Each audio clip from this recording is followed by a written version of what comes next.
Emma app payment proof. The app link is easily accessible in the comment box or within the description box. Copy this code. Click on the download button now.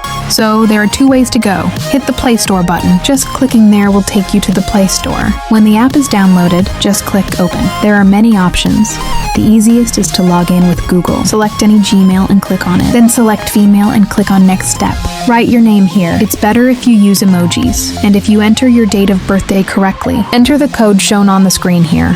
Then click on Accept, then click on Match Mood at the top. If you don't verify your face, Match Mood won't be on. You have to verify your face. Click on the first option and provide a picture that shows your face. After uploading the image, there is another option below. I hope you can do that.